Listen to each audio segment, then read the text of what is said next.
Très heureux de vous retrouver pour ces nouveaux numéros, chers téléspectateurs. Votre fidélité nous honore. Bienvenue dans cette émission Le Bout du Bout, votre magazine qui a le plaisir de vous présenter les grandes icônes, les grandes figures du monde sportif. Voilà pourquoi pour ce nouveau numéro de votre émission Le Bout du Bout, nous avons un réel plaisir de recevoir pour vous un promoteur de sport de combat. C'est avec lui que nous allons démarrer cette émission. Alors, il s'appelle Garo Nanikia Lingabala. Voilà, je crois, j'ai bien prononcé son nom. Voilà, Lingabala. Monsieur Garo, bonjour. Bonjour Patrick. Voilà, nous avons un réel plaisir de vous recevoir dans ce plateau de l'émission Le Bout du Bout. Le plaisir est partagé. Vraiment, la santé marche. Tout va bien. Ça va? Ça va. Voilà, et vous êtes à l'aise? Oui, je suis à l'aise. J'espère que tu vas bien aussi. Très bien, merci. Alors, Garo Nanikia Lingabala. Lingambala, voilà, c'est ça votre nom. Ouais. Est-ce promoteur de sport en tant que Congolais ou Africain qui se respecte, est-ce que votre nom porte une certaine signification? Oui. Lingambala veut vouloir dire une personne. D'abord, Lingambala tire ses origines de l'Équateur. Ça veut vouloir dire une personne qui est téméraire, une personne qui est persévérante et forcenée dans ce qu'il fait en fait. C'est ça Lingambala. Donc, vous l'étiez depuis votre enfance? Bien sûr. Persévérant? Oui. C'est pourquoi on vous voit presque je dans... lâche rien. Quand je fixe un objectif, je fais tout pour l'atteindre. Vraiment. Ouais. C'est un nom de votre grand-père, de votre... Non, ça vient du côté de ma mère, des origines de ma mère, parce que ma mère est de l'Équateur en fait. Ouais, donc, comme tu l'as dit, comme tout Congolais qui se respecte, il faut avoir un nom qui a des origines voilà. du pays et qui a une signification en plus de tout. Votre nom porte une très bonne signification, on le voit d'ailleurs à travers vos activités. C'est avec ça que nous allons voilà, continuer cette émission. Alors, promoteur de sport, des sports de combat, il faut le préciser, oui. Et arts martiaux. C'est quoi être un promoteur de sport? Promoteur de sport, si je dois expliquer ça, c'est une personne qui fait la promotion d'abord du sport en question. Il fait cette promotion de sport à travers des événements qu'il organise de façon à ce que soient mis en avant les athlètes ou la discipline en question dont il fait la promotion. Donc ça passe par des événements, ça passe par des publicités, ça passe par des encadrements de sportifs, ça passe par, on va dire, des sponsorings de clubs. Tout ça c'est de la promotion du sport. C'est vraiment assez vague, mais je préfère qu'ici on se limite un peu seulement à l'organisation des événements de sport. Voilà. Donc vous avez une expérience dans l'organisation des événements de sport? Tout à fait. Ça fait plus de 10 ans pratiquement que je suis dans l'événementiel sportif en fait, ici en RDC. Et vous êtes promoteur de sport de combat, des arts martiaux. Oui. Pourquoi avoir seulement choisi le sport de combat et des arts martiaux au lieu d'être promoteur de sport d'une manière générale? C'est une très bonne question. C'est vraiment une très bonne question. Je pense que cette question tire d'abord ses origines au niveau d'abord de mon enfance, parce que j'ai commencé à pratiquer les arts martiaux avec, je salue d'ailleurs mon premier maître qui s'appelle Maître Plus et Londa et Maître Machine, Chamala. Ils m'ont appris en fait le sport. Je pense que je devais être au début de mon adolescence, autour de 13 à 14 ans comme ça. J'ai eu un moment de repos, mais je me suis remis autour de mes 23 ans. Ils sont encore vivants? Ils sont encore vivants. Alors quand j'ai repris le sport cette fois-ci là, on va dire à l'âge adulte, je voulais faire la compétition. Et là c'était notamment dans l'encadrement de Maître Bavon Bamana. Celui-ci il m'a déconseillé de pouvoir faire la compétition. Il m'a demandé de pouvoir m'orienter vers l'administration du sport et l'accompagnement dans les événements. Et c'est comme ça aussi que voilà, le goût pour la promotion du sport est venu, le combat.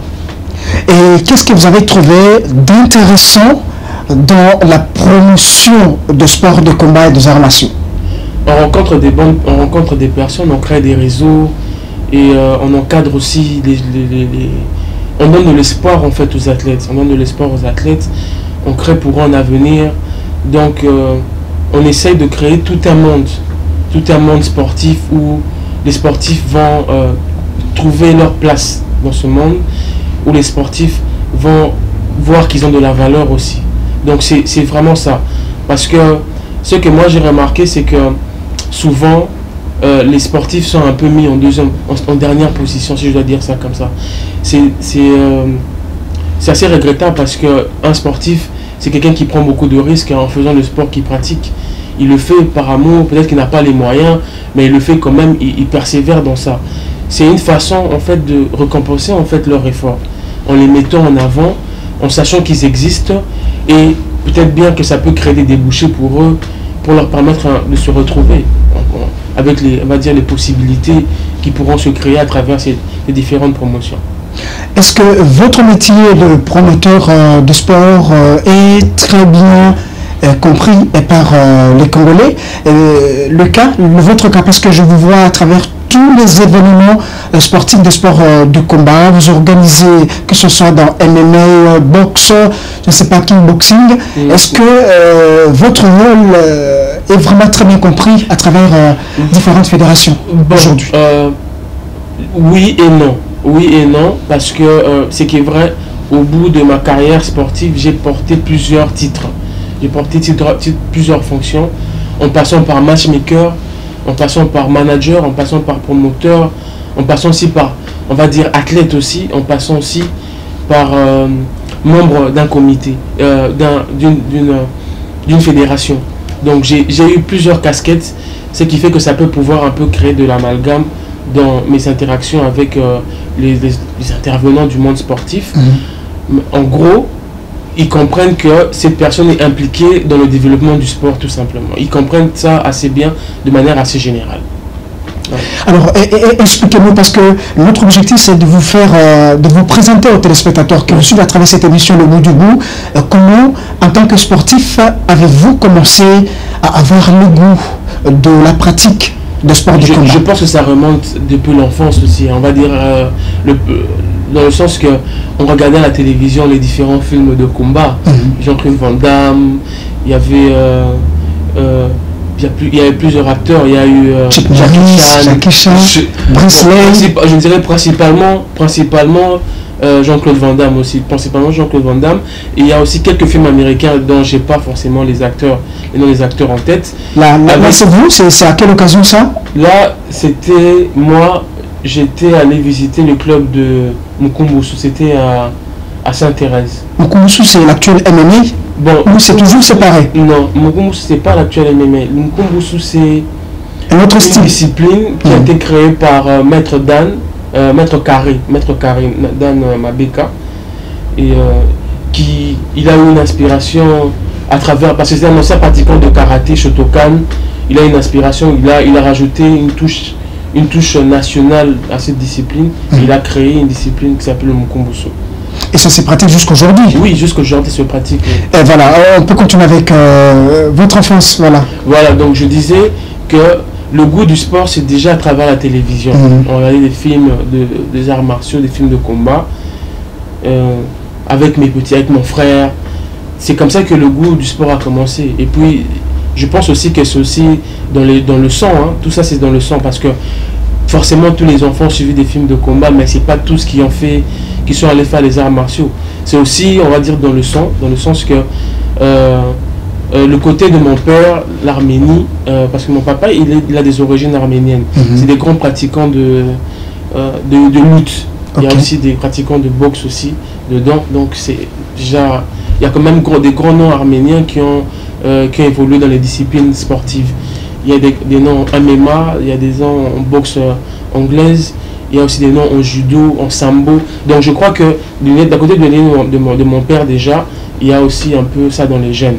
Du côté de la ma mère aussi, parce que il y a la lutte qui existe là-bas, l'Ibanda, en fait, c'est c'est de l'Équateur. Donc je crois que c'est dans le sang, et puis le fait aussi de pouvoir regarder ça à la télévision, en fait, qui a donné ce goût-là à pouvoir pratiquer les arts martiaux. Et quand vous avez commencé la pratique de sport de combat, à cette période-là, vous avez reçu le soutien de vos parents, papa et maman, Oui, qui vous ont encouragé. Bon, parce que pour les parents aussi, ils se disent que les arts martiaux forgent aussi la personnalité de l'enfant. Donc ça les encadre aussi, ça les discipline d'une certaine façon. Et moi, là où j'ai habité avant, là où ma mère travaillait avant, et c'était à côté d'un restaurant où justement les 2 maîtres dont j'ai cité les noms étaient en train d'assurer la sécurité à ce moment-là. Je les côtoyais, et c'est comme ça qu'ils ont commencé à m'apprendre aussi les arts martiaux. Et par votre nature, vous étiez bagarreur et provocateur, comme vous étiez encore enfant. Non, pas du tout. Je suis plutôt le genre de personne qui aime approfondir les connaissances.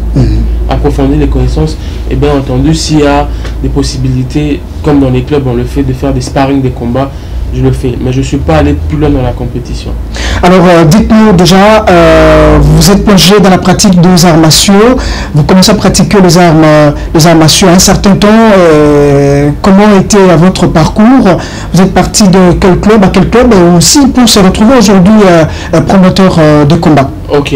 Bon, en ce qui concerne mes débuts, c'était des encadrements, on va dire, individuels. J'étais vraiment en face de mes maîtres, tout simplement. J'avais pas de club. C'était juste mes maîtres qui m'encadraient à tour de rôle.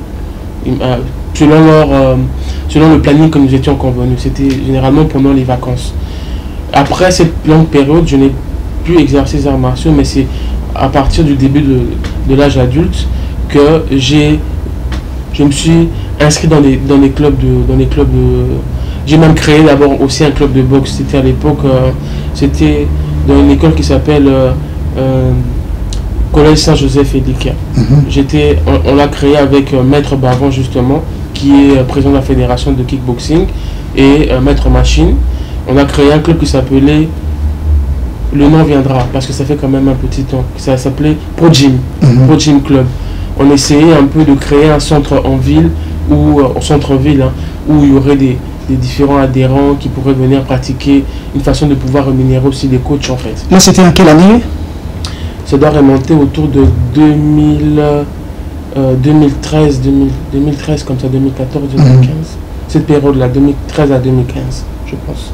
Et comment vous êtes parvenu déjà à être promoteur de sport de combat et des arts martiaux? Oui, alors ma première expérience c'était lors de l'organisation évidemment, j'ai assisté à plusieurs événements de kickboxing, parce qu'il faut que je rappelle aussi que je suis vice-président de la fédération de kickboxing, dont le président est Maître Bavon Bavana, que j'ai cité tout à l'heure. C'était d'abord assister aux événements que eux organisaient. Donc ils ont fait des événements, notamment il y avait des exhibitions qui ont été faites dans la résidence de Catherine Brahi, Madame Catherine Brahi, qui est déléguée de la ONU Bruxelles. C'était par rapport à ces événements, on va dire, être dans cette organisation-là, comprendre comment on pouvait rajouter une touche personnelle, comment on pouvait rajouter aussi un côté événementiel un peu plus prononcé, que j'ai dit que je devrais me lancer aussi dans ces organisations-là. C'était comme ça que ça a commencé. Et j'ai fait évidemment, dans ce monde-là, il y a plusieurs rencontres qu'on fait. J'ai rencontré des personnes qui ont adhéré au CLD, et c'est comme ça qu'on a organisé d'abord un premier gala international qui s'est tenu ici. C'était au Pullman en 2016, 2016, je pense bien. C'était un boxeur de la Belgique d'origine arménienne, Alex Meskirchan, qui combattait contre Kamarodine qui a gagné. Donc c'était un combat international, dans le sens que c'était 2 boxeurs étrangers qui combattaient ici dans le pays.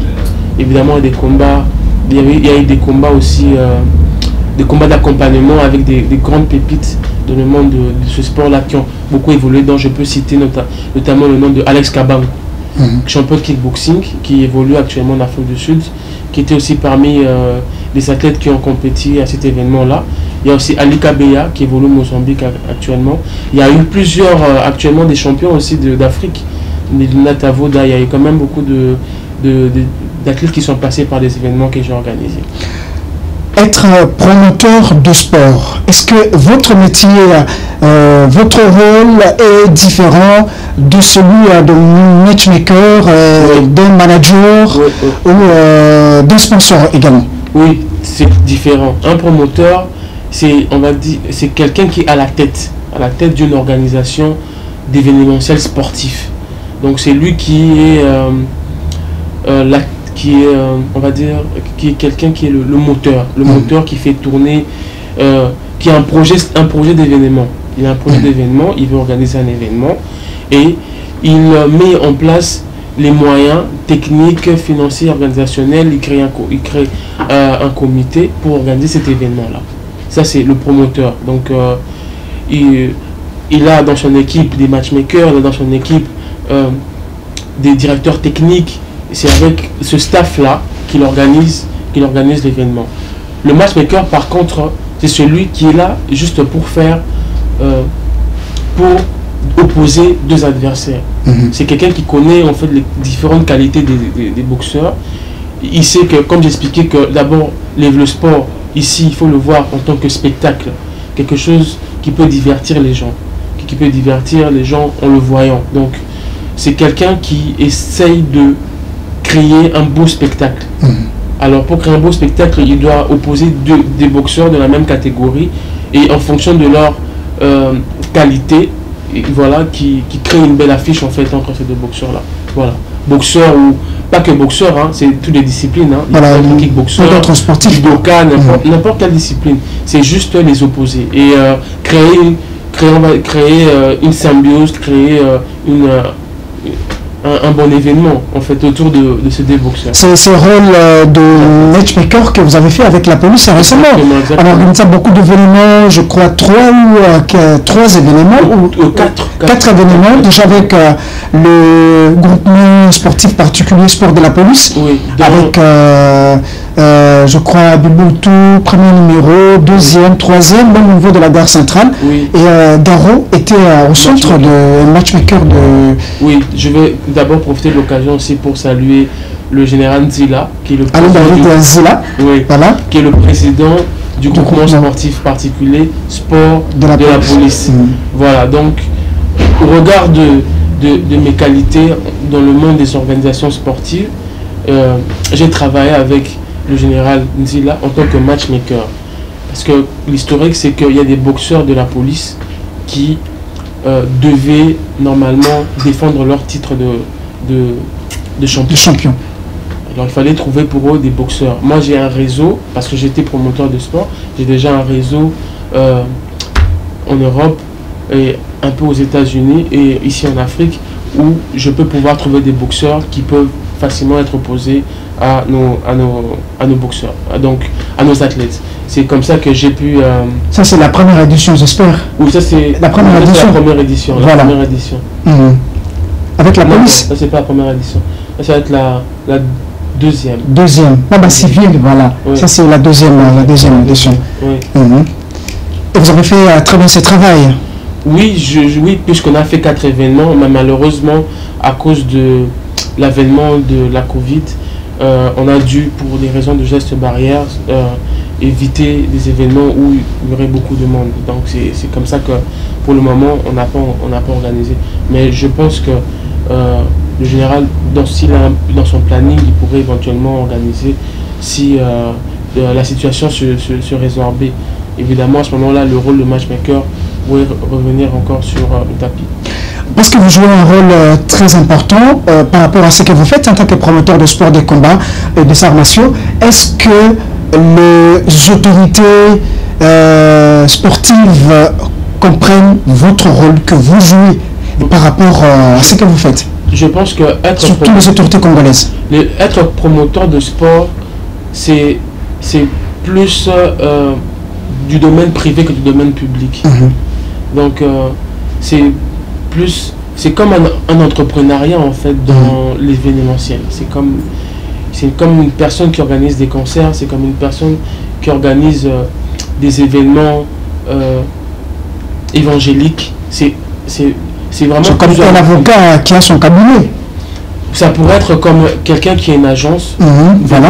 de communication. Okay. C'est ça. C'est ça en gros.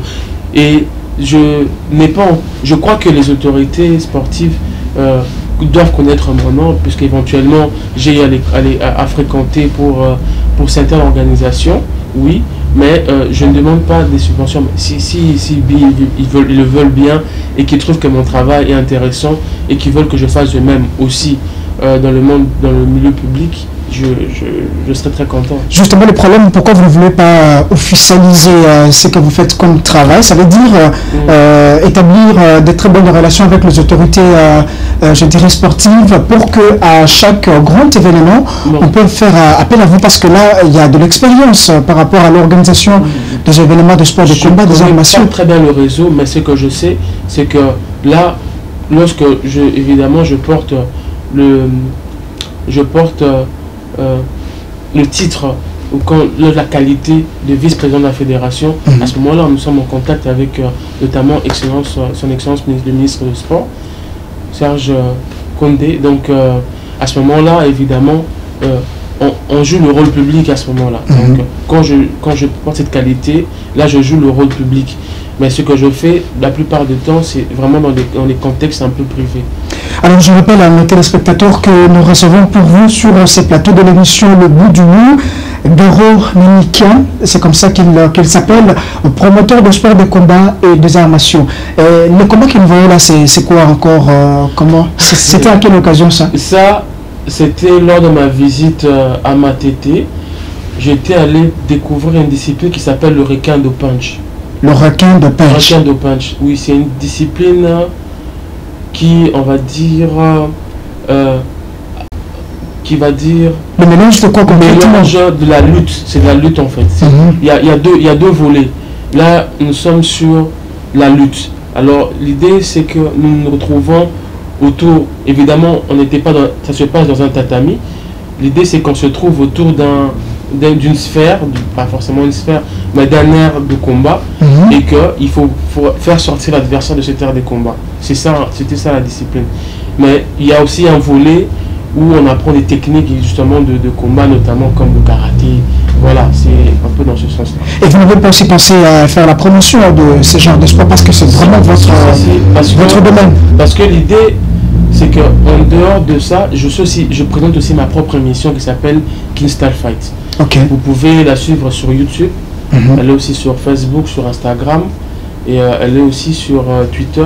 Donc, c'est mettre d'abord en avant, parce que les arts martiaux sont vagues, ils sont pas vagues, mais sont nombreux. Les arts martiaux sont nombreux, les sports de combat sont nombreux. Les gens pensent peut-être que les arts martiaux, bon, peut-être qu'ils ne le pensent pas, mais peut-être que c'est qu'ils voient simplement. Ils voient simplement que c'est toujours en avant les différents arts martiaux qu'on connaît, judo, karaté, boxe, jiu-jitsu, peut-être kickboxing, peut-être... boxe de pharaon aussi. C'est des disciplines qui sont moins connues. Mais je veux dire, c'est que lorsque je fais ces promotions-là, c'est aussi de montrer que ça existe. Donc c'est créer une dynamique qui fait qu'une personne pourrait avoir le choix. Il pourra avoir le choix que les différentes disciplines que ne sait qu'ils voient. Donc c'est ce qu'ils voient. Donc c'est ça en fait l'idée. L'idée c'est de montrer la richesse des différents arts martiaux et arts sports de combat qui existent. Est-ce que la tâche vous est vraiment facile d'être promoteur de sport de combat et des arts martiaux? Il faut être passionné. Il faut d'abord être passionné. Il faut être passionné par ce que l'on fait. Il faut aussi avoir l'amour du travail bien fait. Parce que sans ces éléments-là, je ne crois pas que vous allez faire un travail de qualité. Et l'idée aussi derrière l'émission que je présente, excuse-moi, j'ai beaucoup de qualité. Beaucoup de casquettes. Beaucoup de qualité, beaucoup de casquettes. Justement. Dans le monde sportif. Donc ici, je parle en tant que présentateur de l'émission, de Kingstar Fight. Peut-être que tu pourras en savoir plus prochainement, il n'y a pas de problème. L'idée, c'est que moi-même, à me regarder, la réalité que j'ai compris dans le monde du sport, c'est que le sport n'a pas d'apparence. Le sport n'a pas d'apparence, dans le sens que tout le monde qu'on peut rencontrer en route, toutes les personnes, les individus qu'on peut rencontrer en route, peuvent être potentiellement des sportifs. potentiellement. S'il n'y a pas quelque chose qui l'indique. Okay. Il ne faut pas confondre tout simplement les personnes qui sont baraquées, qui démontrent qu'ils sont sportifs, qu'elles le sont réellement. Toute personne, peu importe son physique, son gabarit, toute personne est potentiellement un grand sportif. L'idée, c'est de montrer justement ça. Que moi, a fortiori, qui peut-être pour certains donnent l'apparence sportive, peut-être pour d'autres ne donnent pas l'apparence sportive, que je suis une personne lambda qui est pratiquante. Si je suis a fortiori. C'est-à-dire que les autres peuvent l'être aussi. Justement. C'est ça d'abord. C'est d'abord montrer ça. C'est aussi montrer que, parce que j'évolue dans un milieu professionnel, en dehors de ce que je fais, je travaille notamment dans une compagnie de la place, c'est montrer à ces gens-là que moi, si j'arrive à le faire, c'est bien pour ma santé, c'est bien aussi pour mon avenir, c'est que vous aussi vous pouvez le faire. Donc vous pouvez aussi d'une certaine façon le faire. C'est montrer d'abord ça. C'est ça que j'essaie de montrer aux gens, que ne vous mettez pas de limites, que vous pouvez aussi être pratiquant, peu importe comment vous êtes et qui vous êtes. Et le travail là n'est pas facile à le faire. Oui, c'est pas facile parce que la plupart des entraînements se passent vraiment très tôt matin. Il faut se réveiller même pendant les week-ends à 5 heures. Et souvent ces endroits se trouvent loin de chez moi. Donc il faut un petit moment de conduite pour jusqu'à y arriver. Et évidemment, il faut rassembler les gens. Il y a une équipe qui est là pour filmer, pour faire les montages. C'est pas un travail si facile que ça n'en a l'air. Alors pour les téléspectateurs qui nous suivent, ceux qui veulent aussi être comme vous, promoteurs de sport de combat et des arts martiaux, est-ce que ce travail de promoteur de sport de combat et des arts martiaux est bénéfique? Je voulais parler en termes de rentabilité. Oui, parce que vous avez fait Garo, que je reçois aujourd'hui, dans le cadre de cette émission, a fait plus de 10 ans, je dis plus de 10 ans, comme promoteur de sport de combat et des arts martiaux. C'est que c'est bénéfique pour vous? Bon, c'est une très bonne question. Tous les événements ne sont pas les mêmes. C'est ça la question, c'est d'abord la réponse. Oui, les événements sont différents. Tous les événements ont leur spécificité. Notre événement marche bien, notre événement ne marche pas du tout, même si ça donne l'impression. Parce que le problème, c'est que derrière ça, il faut aussi qu'on essaie un peu de clarifier certaines choses. Si ce travail a été assez facile et très rentable, tout le monde allait le faire. Je crois, parce qu'évidemment, quand c'est rentable, les gens veulent le faire. Je sais qu'il y a beaucoup de gens qui ont des expériences dans ce domaine-là, mais je crois qu'ils se sont peut-être arrêtés au bout de 2 ou 3 événements parce qu'ils ont senti que c'est pas si facile que ça n'en a l'air. Donc en fait, l'idée c'est que je veux vraiment insister sur le fait que chaque événement a sa spécificité. À ses réalités. J'ai par exemple connu des grosses pertes dans certains événements, mais ça ne m'a pas découragé de continuer. D'autres événements aussi. De grosses pertes, vous avez eu même à débourser votre argent. C'est ça qui se passe la plupart du temps. Parce que, évidemment, dans la conception, c'est que quand on est sponsorisé, c'est qu'on s'est mis bien les poches. C'est pas toujours ça. Quand c'est pas toujours ça, ça veut vouloir dire que, évidemment, un événement, lorsqu'il n'est pas rentable, évidemment, il faut arrêter. Mais il faut voir la durée. Il faut voir l'événement dans la durée, ce que l'on fait. Les résultats peuvent peut-être se manifester au bout de plusieurs années. Mais en dehors de ça, si on ne gagne pas financièrement, on peut gagner financièrement. Si on ne gagne pas financièrement, c'est qu'on gagne quand même en connaissance. On crée un réseau. On augmente sa crédibilité. On augmente aussi, on va dire, sa renommée en termes, et son expertise surtout, et son expérience dans le terme sportif. Donc, d'une manière générale, c'est bénéfique, mais pas toujours en termes financiers, parce que derrière, il faut aussi sortir son propre argent, voilà. Mais les retombées sont différentes. Les retombées ne sont pas toujours dans ce que l'on fait, mais les retombées sont un peu dans divers domaines, dans les alentours, dans le contour de ce qu'on fait. Voilà. Alors, M. Garo, qui a fait aujourd'hui plus de 10 ans aujourd'hui, c'est quoi votre secret? Parce que vous l'avez dit que le travail n'est pas facile, mais quand on y reste déjà maintenant plus de 10 ans dans cette promotion de sport de combat. Je ne pense pas comme tel qu'il y a des... C'est que vous avez de secrets que vous mettez en place pour je pense pas comme tel vous maintenir. Je ne pense pas comme tel qu'il y a vraiment un secret, à part qu'il faut juste travailler, il faut aimer ce qu'on fait. Il faut travailler, il faut aimer ce qu'on fait, il faut être créatif. Évidemment, je ne peux pas tout dire, mais je pense que le secret vraiment réside dans la créativité. Il faut être créatif. Et il faut vraiment, il faut vraiment se donner dans ce qu'on fait. Il faut chercher la qualité dans ce qu'on fait. Voilà. Quel est votre sport préféré, M. Gao? Bon, c'est une bonne question. Quel est mon sport préféré? Ouais, votre sport, parce que moi je vous aimez, que vous aimez. Parce que vous pratiquez beaucoup de sports, je connais, mais votre sport préféré, c'est lequel? M. Garoua a raisonné, c'est que... Bon, j'ai jamais le temps de réfléchir dessus, de me dire quel est le sport préféré, parce que je trouve que chacune des disciplines a ses qualités, et chacune des disciplines a quelque chose de beau, en fait. J'ai vraiment des relations, on va dire, j'ai des relations assez particulières avec chaque discipline. Je n'ai pas encore trouvé une discipline que j'ai pratiquée ou qui m'a déplu totalement. Je n'ai pas encore trouvé ça. Je trouve toujours quelque chose de bon dans chaque discipline. J'ai pas une discipline particulière où j'ai un coup de cœur, mais le coup de cœur vient de la pratique. C'est ce que j'ai remarqué. Plus vous pratiquez une discipline, plus vous l'aimez. Moins vous la pratiquez, moins vous l'aimez. C'est cette relation qui existe en fait entre les différentes disciplines. Justement, voilà. C'est pourquoi je voulais vous poser la question de savoir, à part votre qualité de promoteur de sport de combat des arts martiaux, je vous vois pratiquer presque beaucoup de sports, notamment le kickboxing, je vous vois dans le MMA, dans la boxe, ne parlons pas. Vous êtes dans le judo, dans la boxe également? Il faudrait que je clarifie quelque chose.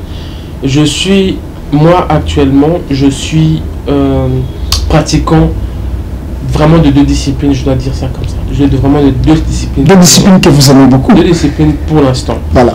Je pratique le karaté. Mon club s'appelle Shotokan Academy Center. Notre sensei, c'est Maître Otis Mpifo, que je salue d'ailleurs en passant, qui est 7e dan de karaté. Et je suis pratiquant de karaté, ça fait plus de 3 ans. Plus de 3 ans que je pratique le karaté. J'aime ces disciplines parce qu'il y a un côté esthétique, d'abord dans les mouvements, il y a un respect des mouvements qu'il faut faire. C'est vraiment une discipline que je trouve qui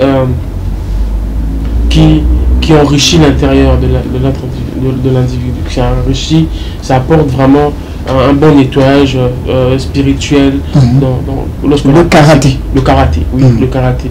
Parce qu'il y a des katas, il faut respecter les katas, il faut respecter les postures,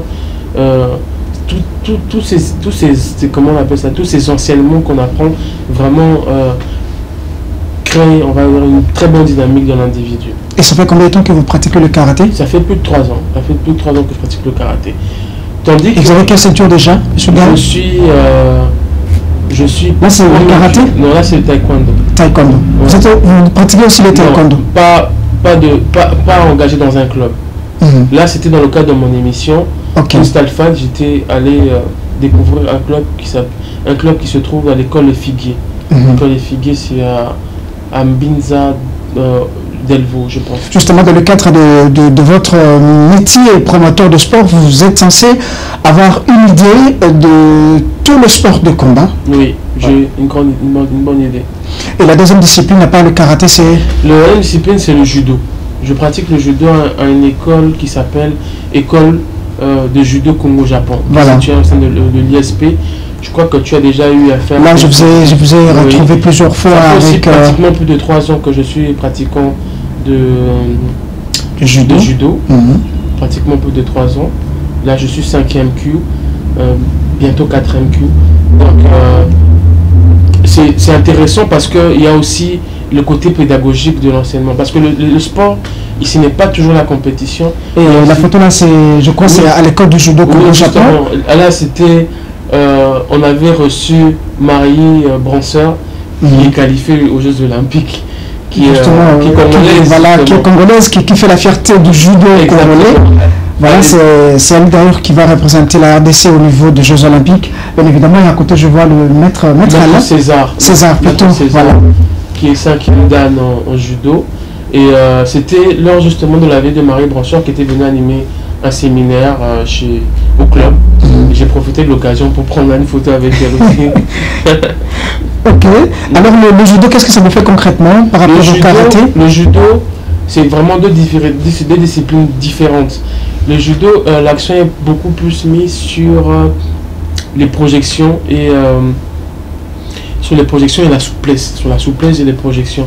Tandis que le karaté, c'est un sport de percussion, il y a beaucoup plus d'attaque. Le judo en soi, c'est bien parce que ça permet d'une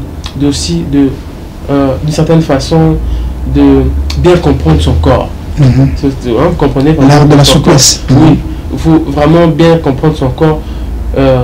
Ça permet d'étudier en fait son propre corps pour savoir qu'est-ce que vous êtes capable de faire et qu'est-ce que vous n'êtes pas capable de faire. Parce que certains mouvements, certaines projections nécessitent vraiment de bien connaître un peu l'anatomie de son corps. Voilà. C'est ça que je trouve qui est assez intéressant. Et c'est comprendre aussi certains principes, hein, parce que la projection respecte trois principes. Donc il faut savoir déséquilibrer, il faut savoir exécuter le mouvement et faire le déplacement justement qui permet d'exécuter le mouvement. Donc il faut aussi respecter des principes. C'est pas toujours ce que ça donne l'impression. C'est un peu plus profond que ça. Oui. Et les autres sports à travers lesquels on a vu M. Garou en train de pratiquer, notamment le MMA, plusieurs fois. Oui, MMA, je ne suis pas pratiquant. Je salue aussi le président de la fédération, Maître Baïgon Bombomba, à Glaire. Donc je vais passer je profite de l'occasion pour le saluer aussi. C'était dans le cadre de l'émission qui est Alpha. J'étais allé... D'ailleurs, je vois Maître Baïgon à travers ces images. C'était...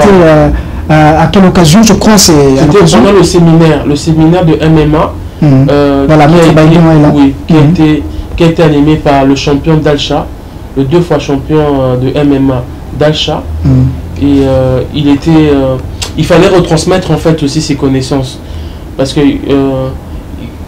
arriver à son niveau, ça demande certains sacrifices, ça demande d'avoir certaines connaissances.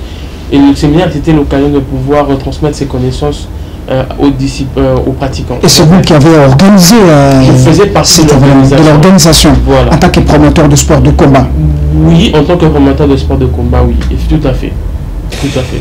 Alors, Garo Mimikian, est-ce que pour les téléspectateurs qui nous suivent aujourd'hui, promoteurs de sport de combat et des arts martiaux, par rapport à votre expérience aujourd'hui, 5 ans, après 6 ans, 7 ans, 10 ans, M. Garou va passer. Vous n'aurez pas peut-être l'âge que vous aurez aujourd'hui. Peut-être vous serez fatigué avec toutes ces connaissances. Est-ce que vous avez déjà pensé, à ce niveau, préparer la relève? Je veux dire, préparer une école d'administration, une école de l'organisation des événements comme vous, pour que demain, qu'on ait de petits Garous en miniature qui peuvent faire la relève et continuer avec le même travail? C'est vraiment une très bonne question. Mais en passant, j'aimerais d'abord faire un petit retour aux disciplines que j'ai pratiquées, notamment aussi la boxe. Il faudrait bien que j'insiste aussi sur ça, parce que j'ai un plus ou moins background avec la boxe. Mon coach était Maître Machine Chamala, qui réside ici à Kinshasa. Il est à Kinkole, il a été ancien compétiteur. Et ce sont les anciennes générations qui pourront le connaître. C'est lui qui m'a initié dans la boxe. Et j'ai aussi un autre coach qui s'appelle Maître Coach Corbeau. C'était au niveau de Flamboyant. Ceux qui habitent Gombe, derrière 24, connaissent le club. C'est aussi parmi les personnes qui m'ont encadré dans la discipline. Maître Bavon, notamment aussi, qui m'ont encadré dans le kickboxing et dans la boxe aussi en particulier. Bon, il faudrait que j'explique pourquoi j'ai fait aussi ce shift entre la boxe et les arts martiaux. Bon, la boxe, c'est les sports de combat. Quand on parle de sport de combat, on voit plus la compétition. On est soit dans la compétition, ou soit on est dans l'encadrement des compétiteurs. Tandis que les arts martiaux, ça c'est vraiment dans ma conception, les arts martiaux les arts martiaux, évidemment, la partie compétitive, mais les arts martiaux n'ont pas une durée. Vous pouvez être pratiquant même lorsque vous n'êtes plus compétiteur. C'est ça en fait, ce shift-là, c'est aussi à cause de ça. C'est parce qu'à un certain âge, on est fatigué, on ne peut plus faire la compétition, mais avec les arts martiaux quand même, Même si on ne peut plus faire la compétition, mais on peut toujours, chaque jour, essayer d'apprendre un plus. Et il y a aussi des gradations qui se font, qu'il n'y a pas, par exemple, en boxe. En boxe, tout le monde est boxeur, mais la différence, c'est que certains sont champions, certains sont semi-professionnels ou amateurs. Mais les arts martiaux, il y a une gradation. Au bout d'un certain moment, vous pouvez vous retrouver ceinture noire, 4e dan, 5e dan. Voilà, c'est la différence qui... C'est ça aussi l'un des aspects qui m'a attiré au niveau des arts martiaux. Voilà.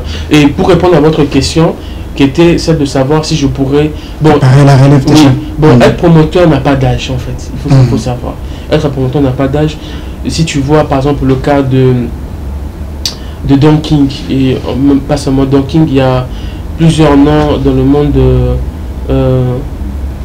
de la boxe ou de kickboxing où les noms vont venir, mais ils continuent à organiser jusqu'à plus de leurs 80 ans. Ils continuent toujours à organiser.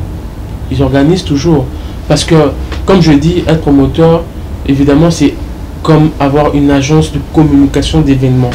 C'est ça. Donc on peut être CEO à n'importe quel âge. Évidemment, si c'est vous qui êtes le fondateur mais après, il faut évidemment peut-être, comme tu dirais, avoir des gens qui vous pouvez initier, peut-être des séminaires où expliquer justement de renforcement, de recyclage. S'ils veulent, c'est une idée, hein, s'ils veulent avoir aussi cette carrière-là, qu'est-ce qu'ils doivent faire, quelles sont les erreurs à éviter. Oui, évidemment, parce qu'il faut avoir une certaine connaissance, hein, et l'expérience surtout. C'est quelque chose que éventuellement, dans les années à venir, que je pourrais réfléchir à faire. Voilà, à part ça, vous avez aussi votre club personnel où vous encadrez les jeunes? J'avais un club qui s'appelait Pro Gym. Il a existé pendant près de 2 ans. C'était là où j'étais expliqué. Il se trouvait au sein du collège Saint-Joseph. Il a été créé par moi, Maître Bavon et Maître Machine. Mais après, évidemment, certains paramètres liés à l'école, liés aussi aux différents emplois du temps, malheureusement le club n'a pas perduré. Donc, mais évidemment avec le temps, je peux voir dans quelle mesure remettre en place une école. Mais pour le moment, c'est pas ça encore la priorité. Alors je rappelle à nos téléspectateurs que nous recevons pour vous M. Garo Nimikian, c'est ça son nom? Lingambala. Il est bien ajouté à ce poste-là. Voilà, Lingambala. Alors, promoteur de sport de combat et des arts martiaux. Est-ce que M. Garo est marié? Oui, marié et père et parent. Combien d'enfants déjà? Une belle fille. Une belle petite fille. Voilà, je crois qu'on va voir sa photo tout à l'heure. Voilà, si la réalisation sera prête. Et déjà, un enfant, vous pensez à l'avoir combien? Voilà, c'est ceux qui donnent. C'est ceux qui donnent, mais pourquoi pas 4? Voilà, c'est ça la famille. Oui, pourquoi pas 4 ou 5? Là, c'était justement le tournage de l'émission de judo. C'était à l'école de Congo-Japon, l'école de judo Congo-Japon. Et voilà, ils étaient là, des spectateurs, mais elle date quand même, la photo, elle date. Voilà, déjà vous pensez à initier vos enfants, surtout la première, donc elle est une fille déjà à la pratique du sport. Bien sûr, le sport c'est vraiment, je recommande aux gens de pratiquer, c'est vraiment très bien, ça crée, ça c'est mes frères. Ça c'est la famille. Oui, malheureusement, mais mon père n'est pas là, ma mère n'est pas là sur la photo, mais ils vont bien, ils sont vivants. Oui, je disais que le sport c'est vraiment très bien parce que ça oriente en fait la vie d'une personne. Hein, ça peut lutter aussi contre certaines antivaleurs en fait, dans le sens que au lieu qu'un jeune, je ne dis pas que c'est mauvais le divertissement, c'est pas mal de se retrouver dans des fêtes avec des amis. Oui, mais il faut penser que c'est sa santé de l'autre côté. C'est que de l'autre côté, le sport quand même permet de rester en forme, de prévenir certaines maladies. Et vous n'avez pas peur de sports de combat qui ont beaucoup de risques, notamment quand vous prenez le karaté, le judo également, c'est très dangereux? Bon, dangereux, je pourrais pas dire, le terme dangereux, ça fait un peu peur. Mais évidemment, dans tout ce qu'on fait, il y a des risques. Dans tout ce qu'on fait, il y a des risques. Même lorsqu'on va travailler, on a des risques. On ne sait pas ce qu'on va retrouver en chemin. Il y a des accidents de travail qui arrivent, même des accidents aussi domestiques qui arrivent. Dans tout ce qu'on fait, il y a toujours une petite part de risque. Mais justement, le sport permet la maîtrise de ces risques-là.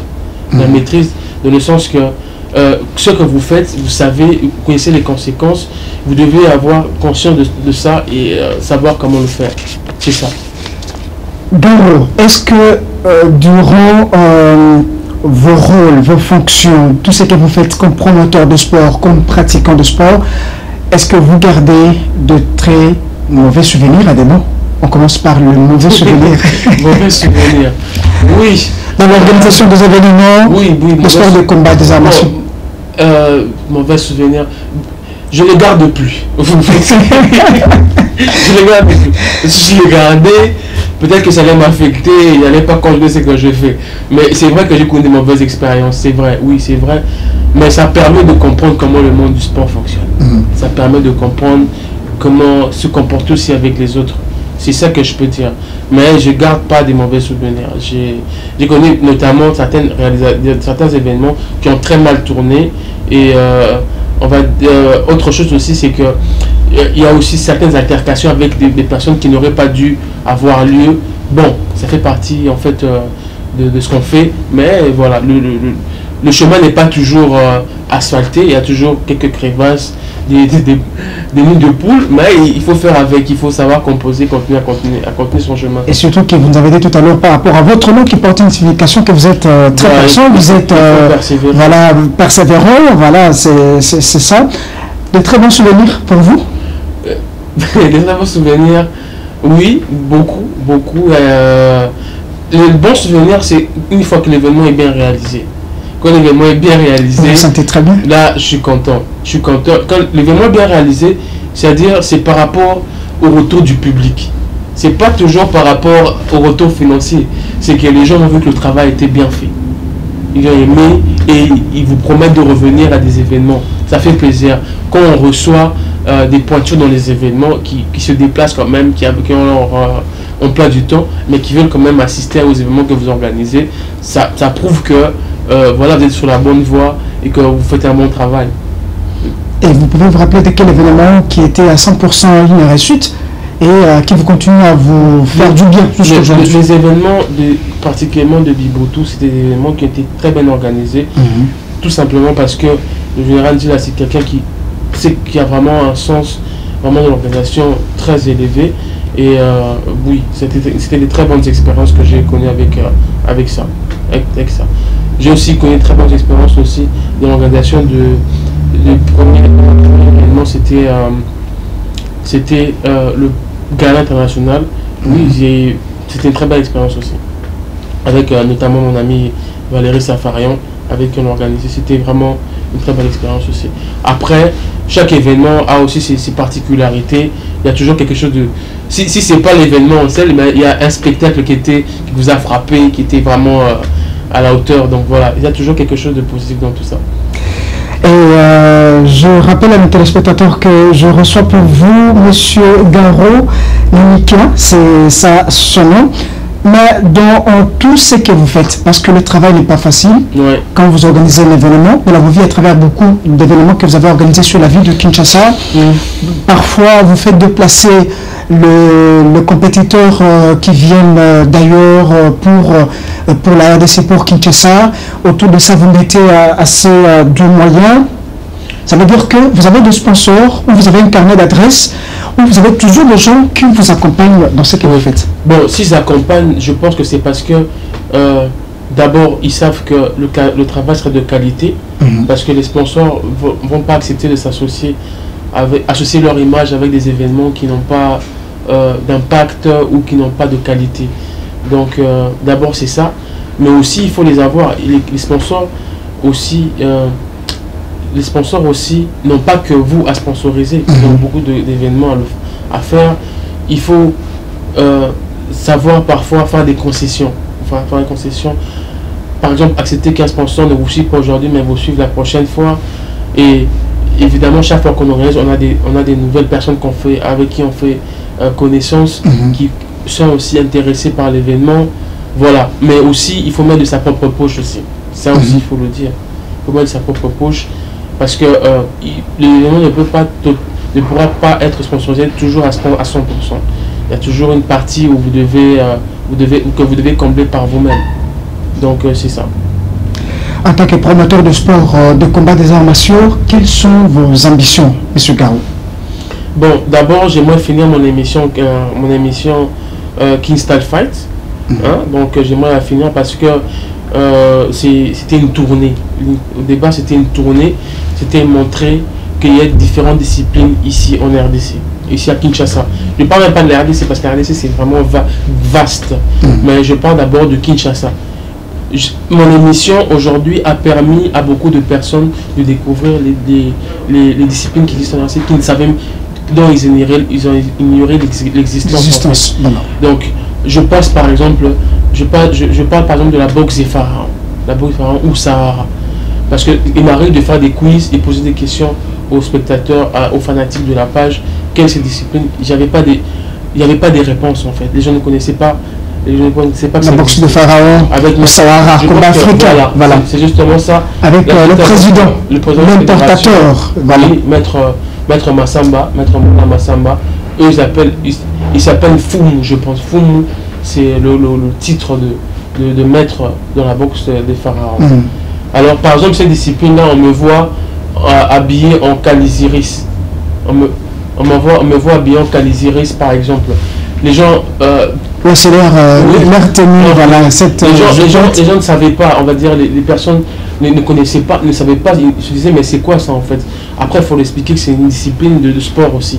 Donc, c'est pour dire que je voulais faire ma tournée, montrer et faire découvrir aux amis sportifs, aux amoureux de sport ou non amoureux de sport, qu'il y a une richesse en termes sportifs ici à Kinshasa. Et qu'elle se trouve peut-être à proximité d'eux, mais qu'ils ignorent. Et que peut-être qu'ils ont, à un moment donné, ils ont eu envie de pratiquer, mais ils n'avaient pas de connaissances, ils ne savaient pas vers qui se tourner. Et l'émission, justement, leur permettait de pouvoir découvrir. Mais il ne faut pas voir l'émission seulement sur cet angle-là. Il faut voir l'émission sur l'angle que peut-être que derrière cette émission, il y aura des champions qui vont naître. Parce que cette émission-là, ce n'est pas seulement les amoureux du sport qui les suivent, mais c'est des parents qui ont des enfants, qui découvrent aussi, mais par exemple, mon enfant, il faudrait par exemple qu'il pratique telle discipline. Et derrière cette émission, c'est des enfants qui commencent le sport, ils commencent une carrière sportive à travers cette émission. Donc, l'émission a vraiment une portée un peu plus grande que ce que dans l'impression. Donc, c'est ça. Finir l'émission, finir la tournée, je crois qu'il me reste une affaire de 18 disciplines. 18, hein, tu te rends compte, j'en ai déjà fait plus de 22, il me reste encore plus de 18 disciplines à montrer au public. Et quand j'aurai fini ça, éventuellement, on va passer à d'autres étapes. Mais voilà, en termes, pour le moment, à court terme, c'était un moyen, à court terme, c'est vraiment ça que j'ai besoin de faire. Mais d'autres ambitions seraient éventuellement d'organiser des événements toujours de grande envergure. Parce que je fais partie d'une autre organisation qui s'appelle CFC, qui s'appelle Congo Fighting Club, dont le président est l'artiste musicien international Moumbi, donc qui est aussi passionné des arts martiaux, et il veut aussi faire la promotion des sports à travers des grands événements. Donc il y a des ambitions derrière. Il y a notamment le dernier événement dont on a fait la promotion, c'était le championnat de MMA avec championnat de Kinshasa. Le championnat de Kinshasa de MMA avec Maître Baïgon. Donc c'était aussi un partenariat qu'on a eu avec CFC et la fédération. Voilà. Vous avez beaucoup d'ambition, bien évidemment, nous avons compris. Mais récemment, en tant que promoteur de sport de combat des arts martiaux, vous avez été reçu par l'actuel ministre des Sports et Loisirs, Chembo Serge, ici chez nous. C'était en quelle qualité? Comme promoteur de sport ou comme vice-président? C'était comme vice-président de la fédération de kickboxing. Ah voilà, c'est tout à fait... Voilà. Kickboxing. Et comment vous l'avez trouvé? Oui, je vois que c'est vraiment quelqu'un qui est... c'est une personne qui va apporter beaucoup pour le sport. Il est vraiment très déterminé et il est orienté objectif. C'est vraiment ça. Il est orienté objectif. Il y aura vraiment et il s'implique dans le terrain. Je vois, il s'implique dans le terrain. Il fait des descentes dans le terrain. Il accompagne le sport. Il vit le sport. Donc il y aura vraiment beaucoup de choses positives avec lui. Justement, à cette occasion, si il vous a été demandé de lui formuler quelques recommandations pour faire revivre encore le sport congolais, surtout le sport de combat des arts martiaux, qu'est-ce que vous pouvez concrètement lui recommander? Oui, à travers les événements, les encadrements, toujours comme d'habitude, c'est vraiment ça passe d'abord au travers de la vulgarisation des événements de sport, qui passe par les organisations de championnats, qui est plus de visibilité. C'est d'abord la visibilité en fait qui joue beaucoup, la visibilité, et il faut aussi soigner aussi l'image du sport, parce que le problème c'est, moi je parle des arts martiaux, hein. Les arts martiaux, c'est que souvent certains athlètes ne donnent pas une bonne image du sport. C'est ces personnes-là qu'il faut un peu recadrer, et voilà, donc je crois que c'est vraiment beaucoup plus ça. Certains athlètes ne donnent pas une bonne image du sport, parce que quand on est sportif, c'est quelque part on est ambassadeur du pays, ici et ailleurs, donc c'est ça. Donc il faut vraiment bien assumer ce rôle-là, il faut bien conscientiser les athlètes à ce niveau-là, et quand c'est fait, ça donne une bonne image, et quand il y a une bonne image, derrière il y a une dynamique qui se crée. Vous avez voyagé parce que nous tendons pratiquement vers la fin de notre émission. Vous avez voyagé également à travers l'Afrique, à travers aussi le monde, pour voir ce qui se passe ailleurs dans le cadre de votre métier en tant que sportif. Qu'est-ce qui manque? Qu'est-ce que vous avez vu ailleurs qui manque ici chez nous, qui peut être complété pour, n'est-ce pas, redonner une autre image du sport congolais, surtout le sport de combat et des arts martiaux? Oui, c'est vrai que j'ai visité quand même l'Afrique du Sud, j'ai visité aussi les Émirats, j'ai visité aussi l'Arménie notamment. Oui, qu'est-ce qui manque? C'est une bonne question. Qu'est-ce qui manque? Bon, souvent c'est d'abord au niveau des bon, je pense pas que eux aussi ont eux et tout. C'est ça qu'il faut. Il y a toujours quelque chose qui manque. Il faut se dire la vérité. Je ne crois pas que j'ai vu des salles de sport aussi. D'autres qui étaient très modernes, d'autres non. Donc il faut pas qu'on croie qu'ils ont toujours mieux qu'ici. Donc c'est pas, évidemment ils ont un certain standing, mais il y a des choses qui leur manquent aussi. Donc faut pas qu'on croit qu'ils sont toujours voilà, assez haut niveau. Mais je crois que c'est les infrastructures en fait. Les infrastructures. Mais là je pense que c'est des choses aussi qui vont être résolues, parce que faisais partie aussi de pas l'inauguration, mais excuse-moi, du lancement de le centre sportif qui va être ouvert au niveau de la police, de l'inspection générale. Voilà. J'étais parmi les invités qui ont assisté en fait au lancement du projet. Il y a un partenariat entre comment on appelle ça, la JICA et la police, justement pour ouvrir un centre de judo, il y aura le karaté. Donc si on donne mon infrastructure, mais je crois que demain on n'en manquera pas, parce qu'il y a des centres qui s'ouvrent, il y a des projets aussi Tata Raphaël, je crois qu'il est aussi en reconstruction, il y a le stade aussi, il y a une partie qui est en train d'être réflexionnée. Je crois que c'est ce qui nous manque aujourd'hui, les infrastructures, mais demain on aura une solution pour ça. Je crois que c'est ça. Voilà, avant l'avant-dernière question, comment vous jugez le niveau du karaté, parce que vous êtes un pratiquant du karaté, oui. Le niveau du karaté, du judo congolais, est-ce qu'il y a des avancées significatives ou c'est statique, ou le karaté et le judo congolais perdent déjà leur nature? Je peux dire un mot sur le karaté, pas plus sur le judo, parce que je suis pas encore compétiteur au niveau du judo. Oui, au niveau du judo. Okay. Le karaté, il est probable que je puisse compétir, si pas cette année, l'année prochaine, il y a des fortes chances. Oui, je connais beaucoup d'athlètes à karatéka qui ont, lorsque je vois aussi, parce que c'est ce qui est vrai, je m'informe beaucoup, je regarde beaucoup les émissions à la télévision. Malheureusement, il y a une chaîne qui ne passe plus, qui s'appelait Combat Sport. Celle-là diffusait souvent les combats étrangers. Celle-là, malheureusement, je ne la suis plus. Mais il y a quand même YouTube, il y a quand même aussi votre chaîne qui existe où on voit les différents. Merci d'ailleurs de passer souvent les événements qu'on organise d'ailleurs. On voit qu'il y a, on voit les différents pratiquants, on voit les pratiquer. Et je pense que c'est juste question de certains peut-être recyclage en fait, certains recyclages. Mais sinon ils sont très actifs. Ils sont très actifs parce que nos entraînements, c'est des entraînements de guerrier en réalité. C'est vraiment un entraînement de guerrier. Moi, j'ai même fait, comment on appelle ça, j'ai fait quelques entraînements avant une compétition à laquelle j'aurais dû participer. C'était celle de Kinshasa, c'était de la Ligue de Kinshasa, c'était l'année passée. Je devais compétir normalement, mais je crois qu'il y avait aussi certains reports qui ont fait que voilà, et des événements qui sont arrivés, raison pour laquelle j'ai pas pu participer. Mais j'ai fait des entraînements, par exemple, dans le club Panthère. Dans le maître Douglas, qui est aussi mon maître de karaté, maître Douglas Omombo. Vraiment, c'est des entraînements qui sont challengeants, très challengeants. Donc, vous en sortez, vous perdez des kilos.